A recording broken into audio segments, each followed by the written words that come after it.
But there's an overall issue that I need to talk about here. And yet again, it is about the power-mad premiers. Now, the power-mad premiers, as they have locked down people in New South Wales, Victoria, South Australia, 15 million people right now, they have an obsession. The obsession is 0 cases.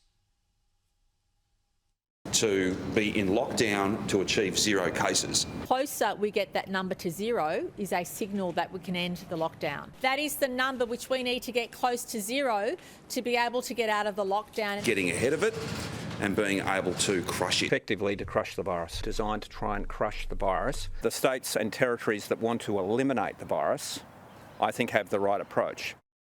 And Anthony Albanese and the media would have you believe that the only way we can crush the virus is for as many people to be jabbed as humanly possible.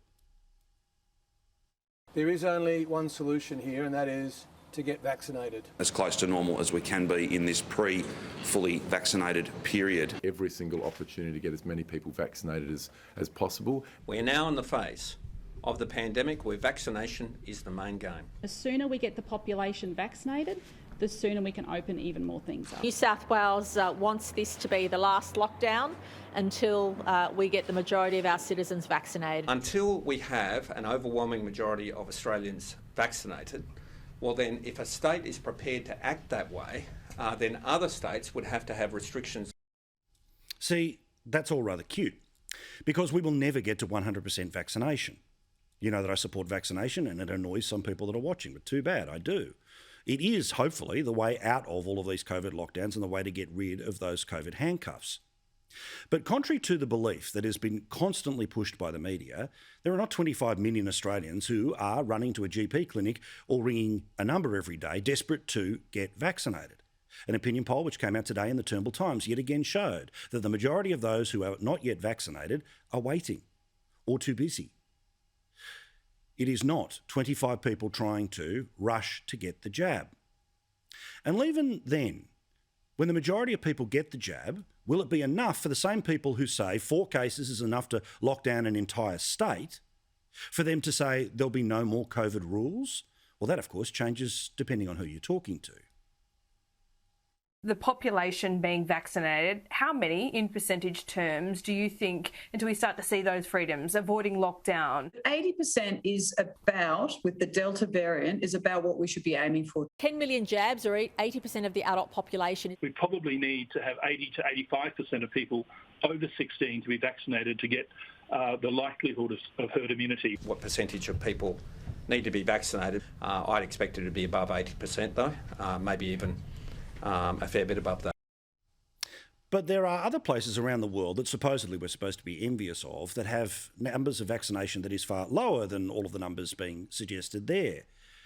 Life is essentially back to normal in places like the United States, places like Los Angeles, where full stadiums can go to events such as baseball.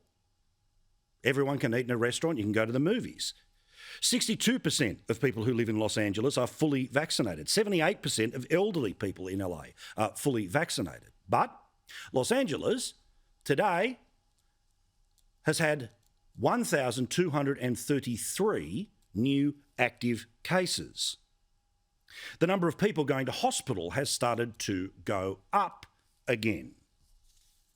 And sadly, the number of people who've died in the past week, 29 people have died in Los Angeles, despite the fact that 78% of the elderly are fully vaccinated and 62% of people in Los Angeles overall are fully vaccinated. Now, I'm not doing this as a clever, smart-ass way of trying to say don't get the vaccine. Get the vaccine. What this conversation is about expectations. All of those people who've talked about crushing, stopping, eliminating the virus, it can't be done. Because even in places that have done the hard yards, lost thousands of people's lives, people are still dying. People are still going to hospital. And as cases start to return, even these places that have apparently broken the back of it and done everything that we're supposed to do in Australia, they're putting the rules back in place. Mask mandate has been suggested now for LA County, although the LA County sheriffs, one of the police in that part of the world, have said they're not going to police this, because they don't believe that it's anything to do with science. But again, remember all of those premiers: 0 cases, crush the virus, get rid of it, more than 80% vaccination. Or we'll keep sending you to your room. Well, let's compare with the country that's taking the biggest gamble right now, the UK. Now, the UK currently has 67% of people that have been fully vaccinated in England. The number of people who have been fully vaccinated in Scotland is 66. In Wales, it's 74%, and in Northern Ireland, it is 66%. But they've got rid of all of their COVID rules. This is what their Prime Minister, Boris Johnson, had to say ahead of what he called Freedom Day. We have to ask ourselves the question, if not now, when? It is right to proceed cautiously in the way that we are. But remember, all of the CHOs, all the people here in Australia about crush the virus, 0 cases, eradicate it. Well, even after that many people have been vaccinated and freedom has been returned, guess how many people have got COVID in the past few days in the UK? 40,000 people have got COVID just today in the United Kingdom. And in the past 7 days, there have been 310 people who have died of coronavirus. So here's the deal.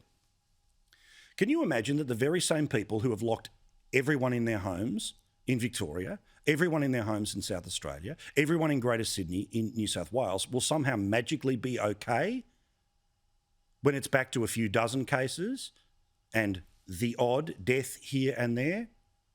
I don't think so either. So what's the solution? There has to be a change in mindset here that, yes, once we hit a certain number when it comes to vaccinations, they're going to have to realise that people will get COVID and some people will die from COVID. But do you believe that the people who have said what you've heard them say tonight and every day for the past couple of years are capable of giving that advice to government and government being willing to put up with front page news or the Twitterati screaming because someone in their 80s or 90s died of COVID? I don't either.